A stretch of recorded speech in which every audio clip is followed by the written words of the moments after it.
आज आपण व्हेरिएशन शिकणार आहोत. व्हेरिएशन्स म्हणजे काय? दोन क्वांटिटी असतील, त्यातली एक क्वांटिटी बदलली तर त्याबरोबरच दुसरी क्वांटिटी सुद्धा चेंज व्हायला लागते. अशा ज्या रिलेशन्स असतात त्यांना आपण व्हेरिएशन्स म्हणतो.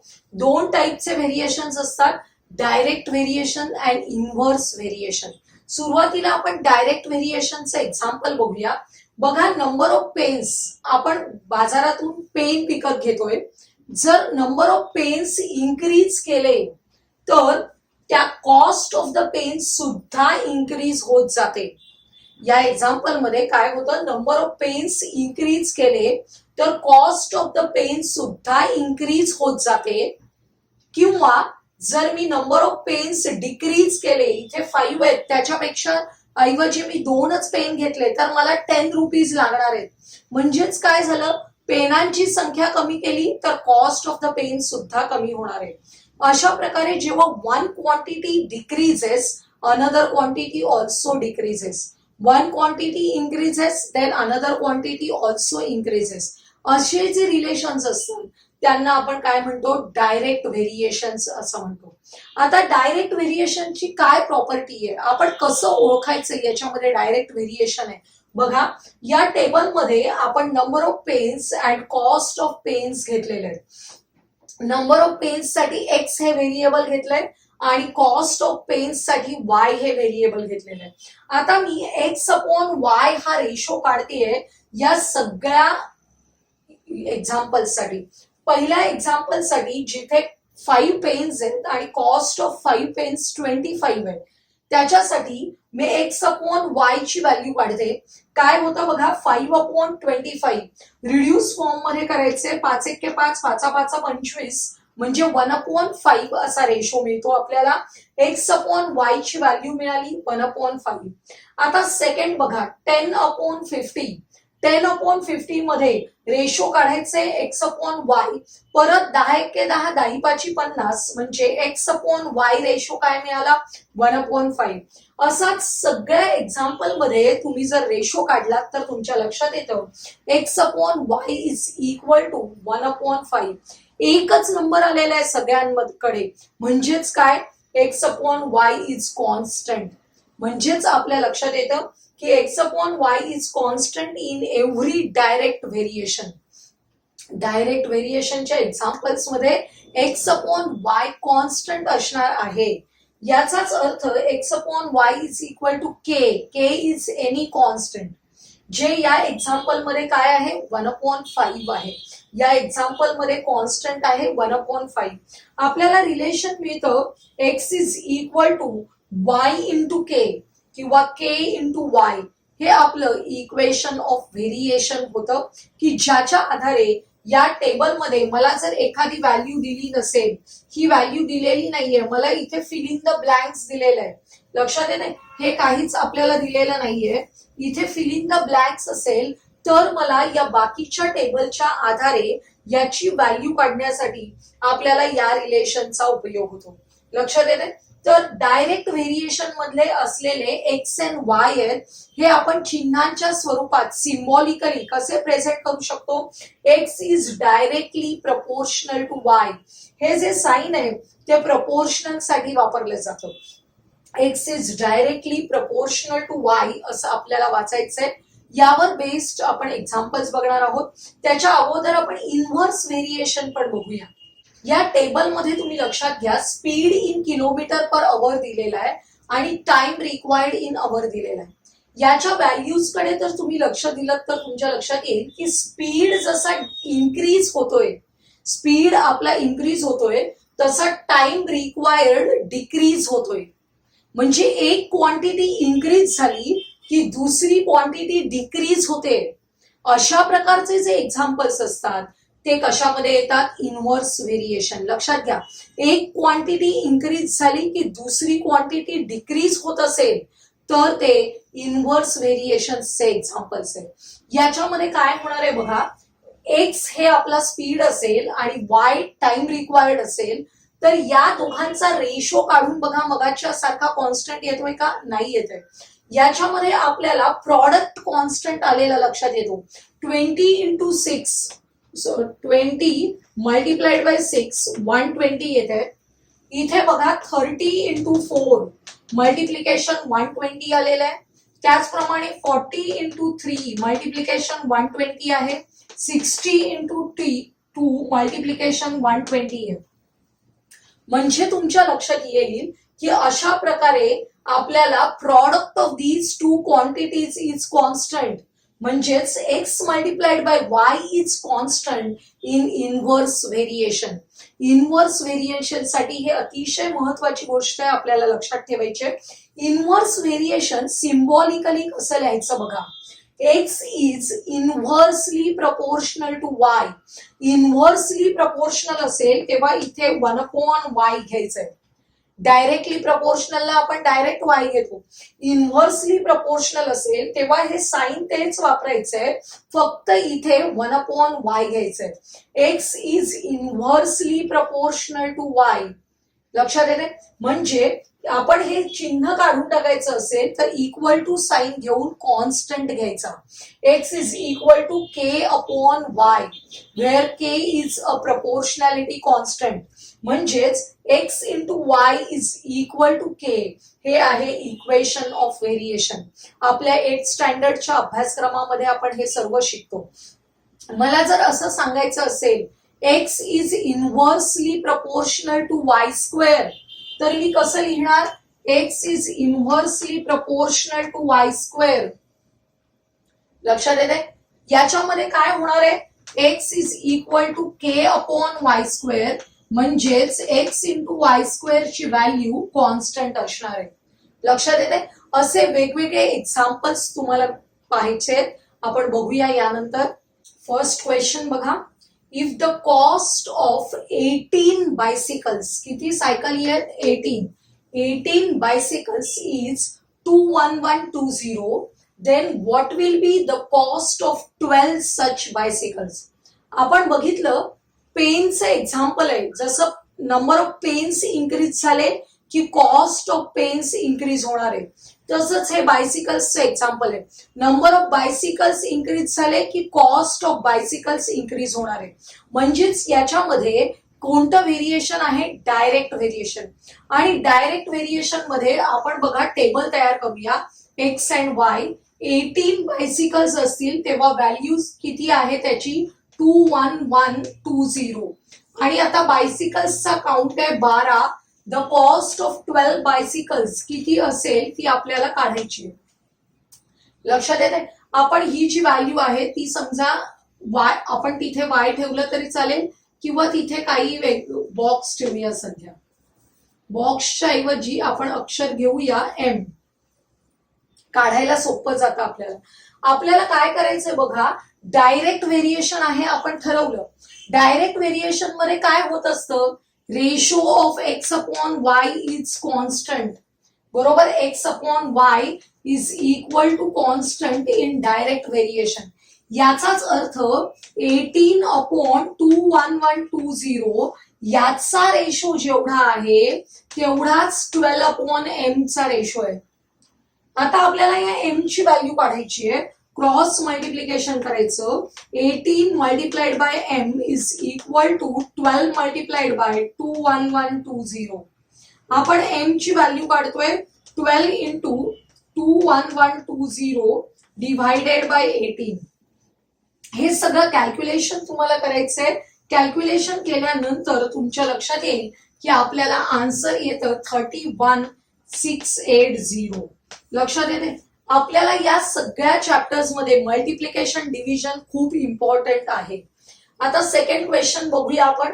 X and Y are in direct variation. X and y कसे आहेत. Are in direct variation. Direct व्हेरिएशनची महत्वाची प्रॉपर्टी आपल्याला माहिती आहे. काय आहे सांगितलं. X upon Y is equal to constant. आपण x upon Y is equal to constant हे लक्षात घेऊन आपल्याला दिलेल्या व्हॅल्यूज लक्षात घेऊया. एक्स ची व्हॅल्यू 52 असते तेव्हा वाय ची व्हॅल्यू किती आहे 65. म्हणजे 52 upon 65 is equal to X ची व्हॅल्यू 156 असेल. एक्स ची व्हॅल्यू 156 असेल तेव्हा वाय ची व्हॅल्यू एम आहे असं लक्षात घेऊ. आपण क्रॉस मल्टिप्लिकेशन करूया मगाच्या सारखंच. 52 into M is equal to 156 into 65. म्हणजेच M is equal to 156 into 65 divided by 52. आपल्याला 52 आणि 65 हे 13च्या पाढ्यात आहेत माहितीये. 13 चोक 52, 13 पाची 65, इथे 4 त्रिक 12, 4 नव्वे 36 आणि या दोघांचं मल्टिप्लिकेशन येईल 195. अशा प्रकारे आपल्याला एम ची व्हॅल्यू काढता येते. लक्षात येते. आता क्वेश्चन नंबर 3 बघा. याच्यामध्ये असे फ्रॅक्शन मध्ये नंबर दिलेत, त्यामुळे आपल्याला थोडं अलर्ट राहायचंय. X and Y are in direct variation. परत आपल्याला तेच सांगितलंय, डायरेक्ट व्हेरिएशन मध्ये आहेत. X upon Y is equal to constant. याच्यामध्ये एक्स ची व्हॅल्यू आहे काय बघा 2/3 आणि वाय ची व्हॅल्यू आहे 3/2. X upon Y is equal to, दुसऱ्या वेळी एक्स ची व्हॅल्यू आहे 7/8 आणि वाय ची व्हॅल्यू आहे काय, वाय ची आपल्याला काढायची आहे. आपण एम घेऊया. आता आपण क्रॉस मल्टिप्लिकेशन करू नेहमीप्रमाणे. 2/3 multiplied by M is equal to, या दोघांचं मल्टिप्लिकेशन होणार आहे 3/2 इंटू 7/8. याच्यामध्ये काय होईल बघा, एम ची व्हॅल्यू मला काढायची असेल तेव्हा 3/2 इंटू 7/8 मी असंच लिहून घेईल. आणि हा जो 2/3 आहे तो अपोजिट साइडला जाताना 3/2 होणार आहे. त्याचा रेसिप्रोकल करायचा आहे आपल्याला अपोजिट साइडला जाताना. काय काय कॅन्सल होतंय बघा याच्यामध्ये. काहीच कॅन्सल होत नाहीये. मल्टिप्लिकेशन करावं लागेल. 7 त्रिक 21, 21 त्रिक 63 आणि 8 दुणे 16, 16 दुणे 32. म्हणजे एम ची व्हॅल्यू आली 63/32. 63/32 हा आपला करेक्ट अल्टरनेटिव्ह आहे. लक्षात येत आहे. या कॅल्क्युलेशन कडे तुम्ही व्यवस्थित लक्ष द्या. आता आपल्याला नेक्स्ट क्वेश्चन नंबर 4 कडे जायचंय. क्वेश्चन नंबर 4 काय आहे बघा. टेबल दिलेला आहे तुम्हाला क्वेश्चन नंबर 4 साठी.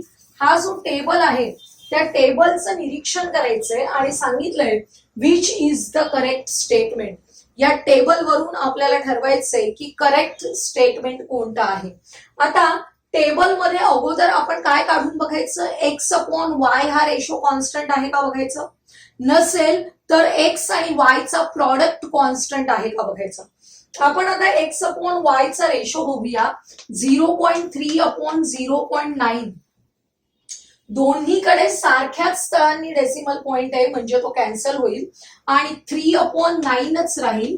3 एके 3, 3 त्रिक 9 म्हणजे 1/3 रेशो आला. तसाच इथे आपण तोंडी काढूया. 12 एके 12, 12 त्रिक 36, 4 एके 4, 4 त्रिक 12. म्हणजे सगळीकडे एक्स अपॉन वाय हा रेशो कॉन्स्टंट आहे. आणि एक्स अपॉन वाय हा रेशो जर कॉन्स्टंट असेल तर आपल्याला माहितीये X is directly proportional to Y. X is directly proportional to Y. पण आपल्याला 2 अल्टरनेटिव्ह करेक्ट करायला सांगितलेत. अगोदर आपण पहिला अल्टरनेटिव्ह घेऊया. X varies directly with Y. आता दुसरा याच अर्थाचा अल्टरनेटिव्ह बघायचंय. X varies inversely with 1/y. हा करेक्ट आहे का ते बघा, मी तुम्हाला समजावून सांगते. इनव्हर्सली याचा अर्थ काय. इनव्हर्सली म्हणजे मी 1/, काय सांगितलंय, x varies inversely with 1/y. हा 1/y इथे खाली घेतला. 1/1/y आणि 1/1/y म्हणजेच 1/y चा रेसिप्रोकल दॅट इज y. म्हणजेच या दोन्ही स्टेटमेंटचा अर्थ एकच होणार आहे. त्यामुळे हे थर्ड अल्टरनेटिव्ह करेक्ट आहे. X varies inversely with 1/y. लक्षात आलंय तुमच्या. नेक्स्ट क्वेश्चन बघा. आपल्याला टेबल दिलेला आहे. सांगितलंय identify the type of variation and hence find T and P. T and P असे 2 व्हेरिएबल्स आहेत. त्यांच्या व्हॅल्यूज काढायचे आहेत. रिस्पेक्टिव्हली पेअर्स मध्ये लिहायचे आहेत आपल्याला. आता बघा अगोदर व्हेरिएशनचा टाइप ओळखायचंय. एक्स आणि वाय 2 क्वांटिटीज आहेत. आपण अगोदर त्यांचा रेशो काढून बघूया. 16/32 किती येणार 1/2. इकडे आपल्याला दिलेलं आहे 36/72 रेशो येणार आहे 1/2. याचाच अर्थ याच्यामध्ये X upon Y is equal to constant आहे म्हणजेच ह्याच्यामध्ये डायरेक्ट प्रपोर्शन आहे. आणि कॉन्स्टंट म्हणजे किती आहे? 16/32 ची व्हॅल्यू हाफ. याचाच अर्थ के ची व्हॅल्यू हाफ आहे. इथे सगळीकडे हाफ हा रेशो आला पाहिजे, बरोबर. म्हणजे T/48 is equal to half. Cross multiplication केलं तुमच्या लक्षात येईल. 2T इज इक्वल टू 48 म्हणजे T is equal to 48/2 that is 24. म्हणजेच T ची व्हॅल्यू येते 24. थोडक्यात लक्षात घ्या, इथे जो नंबर आहे त्याच्या हाफ इकडे आहे आणि इथे नंबर आहे त्याच्या ट्वाइस खालचा नंबर आहे. इथे आता 48 आहे, 48च्या ट्वाइस असलेला नंबर काय असेल? 96. लक्षात येते? म्हणजे रेशो हाफ येईल त्या ठिकाणी. म्हणजे टी ची व्हॅल्यू आली 24 आणि पी ची व्हॅल्यू येणार आहे 96. याच्यामध्ये कोणता अल्टरनेटिव्ह असा आहे बघा? 24, 96. सेकंड अल्टरनेटिव्ह आपल्याकडे 24, 96 आहे. आता नेक्स्ट एक्झाम्पल बघूया आपण. क्वेश्चन नंबर आहे 6. X varies inversely with Y. X varies inversely with Y. याचाच अर्थ X into Y is equal to constant. आपण बघितलंय इनव्हर्सली असेल तेव्हा प्रॉडक्ट कॉन्स्टंट असतो. आता याच्यामध्ये एक्स आणि वायच्या व्हॅल्यूज दिले पहिल्या वेळी, त्यांचा प्रॉडक्ट या दुसऱ्या दोघांच्या प्रॉडक्ट एवढा असला पाहिजे. आपण पहिला प्रॉडक्ट बघूया. 0.04 मल्टिप्लाइड बाय 0.25 यांचा प्रॉडक्ट किती आहे आपल्याला बघूया. किंवा आपण डायरेक्ट काय करू शकतो, या इज इक्वल टू हा प्रॉडक्ट बरोबर या दोघांचा प्रॉडक्ट म्हणजे 0.02 मल्टिप्लाइड बाय इथला नंबर माहिती नाहीये तो आपण एम घेऊया. नेहमीप्रमाणे आपल्याला एम ची व्हॅल्यू काढायची असेल तर यांना म्हणजे 0.04 मल्टिप्लाइड बाय 0.25 ला कशाने डिव्हाइड करावे लागेल? हा नंबर या बाजूला गेला की तो डिव्हाइड करावा लागेल. बघा दोघांकडे सारख्याच स्थळांनी डेसिमल पॉइंट आहे, ते कॅन्सल होईल. बेग के बे बेदुणे 4 म्हणजे इथे 2 येणार आहे आणि 25 दुणे 50 म्हणजे एम ची व्हॅल्यू येणार आहे 0.50. हा जो 0 आहे तो लिहिला नाही तरी चालतो. म्हणजे आपला करेक्ट अल्टरनेटिव्ह आहे फर्स्ट 0.0. लक्षात येते? नेक्स्ट एक्झाम्पल बघा. याच्यामध्ये identify the type of variation and find the value of p. आता identify the type of variation. आपण अगोदर x/y रेशो कॉन्स्टंट आहे का बघायचा. याचा रेशो आपल्याला काढताच येत नाहीये, कॉन्स्टंट नाहीच आहे. इथे सुद्धा दिसतंय रेशो कॉन्स्टंट नाहीये. मग अशा वेळी त्यांचा प्रॉडक्ट काय येतोय बघूया. इथे 8 त्रिक किती येणार? 24. इथलं एक डेसिमलचं स्थळ आणि इथले 2 म्हणजे 1, 2, 3 स्थळांनी डेसिमल द्यायचंय. इकडे आपण प्रॉडक्ट घेऊन बघूया. 6 चोक 24 आणि इकडे सुद्धा हा 1 आणि हे 2 म्हणजे 3 स्थळांनी डेसिमल पॉइंट द्यायचे. म्हणजे एक्स इंटू वाय हा प्रॉडक्ट कॉन्स्टंट आहे. X y is equal to k. म्हणजे कोणत्या टाईपचं व्हेरिएशन आहे? इनव्हर्स व्हेरिएशन आहे. मग आता इनव्हर्स व्हेरिएशन आहे, प्रॉडक्ट किती आहे आपल्याला कळलेलं आहे, त्याच्यावरून आपण या पी ची व्हॅल्यू काढणार आहोत. 2.4 मल्टिप्लाइड बाय पी. या दोघांचा प्रॉडक्ट येणार आहे या प्रॉडक्ट एवढा 0.024. कारण आपण काढून बघितलंय दोन्ही ठिकाणी एक्स इंटू वाय हा प्रॉडक्ट येतोय 0.024. त्यामुळे आपण पी ची व्हॅल्यू काढतोय 0.024 डिव्हायडेड बाय 2.4. तुम्हाला डिव्हिजन करता येण्यासाठी हा डेसिमल पॉइंट काढायचा असेल तर याला 10 ने मल्टिप्लाय करा. याला 10 ने मल्टिप्लाय केलं की वरती पण 10 ने मल्टिप्लाय करायचं. डिनॉमिनेटर मधला डेसिमल पॉइंट निघून जाईल, 24 होईल आणि न्यूमरेटर मध्ये 10 ने मल्टिप्लाय केल्यावर डेसिमल पॉइंट एक घर शिफ्ट होणार आहे राईट साइडला. म्हणजे 0.24 असा आपल्याला नंबर मिळणार आहे. आता याचं डिव्हिजन करायचंय. 24 ने डिव्हाइड केलं 0.01 आन्सर येणार आहे. 0.01 ही आपली पी ची व्हॅल्यू आहे. म्हणजे fourth alternative is our correct alternative. आता नेक्स्ट बघा क्वेश्चन नंबर 8. थोडासा वेगळा प्रश्न आहे. तुम्हाला टेबल दिलेलं आहे, टेबलमध्ये सगळ्याच व्हॅल्यू दिलेल्या आहेत आणि काय सांगितलंय बघा, identify the type of variation. किंवा हे जे 4 अल्टरनेटिव्ह दिलेत त्यातला करेक्ट अल्टरनेटिव्ह आपल्याला शोधायचंय. पहिला आहे X is directly proportional to Y या किंवा Y is directly proportional to X. या केसमध्ये वाय अपॉन एक्स हा रेशो कॉन्स्टंट असला पाहिजे. काढून बघा 36 अपॉन -3 रेशो किती येईल -12. इकडे रेशो मायनस येतील का दोन्ही ठिकाणी नाही म्हणजे हा पर्याय तर कॅन्सलच झाला. Y is inversely proportional to X म्हणजे एक्स इंटू वाय या दोघांचा प्रॉडक्ट आपल्याला कॉन्स्टंट आला पाहिजे. या दोघांचा प्रॉडक्ट मायनस येतोय आणि या दोघांचा प्रॉडक्ट प्लस येतोय म्हणजे हे दोन्ही ऑलरेडी एलिमिनेट झालेले आहेत या मायनस साइन मुळे.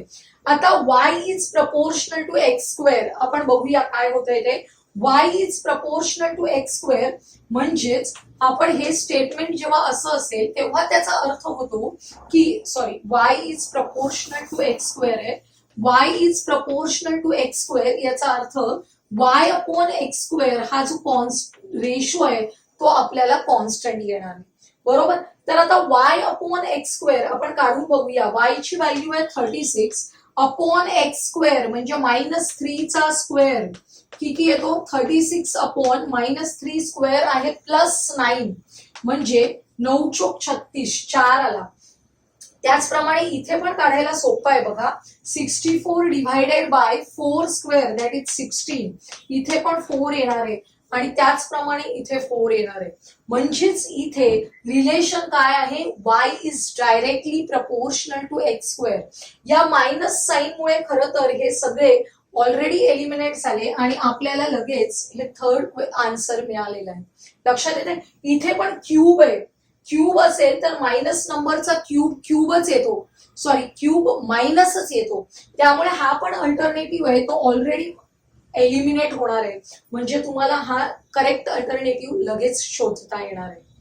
आजच्या या व्हिडिओमध्ये आपण डायरेक्ट व्हेरिएशन आणि इन्व्हर्स व्हेरिएशनशी रिलेटेड कन्सेप्ट असलेले एक्झाम्पल्स बघितले.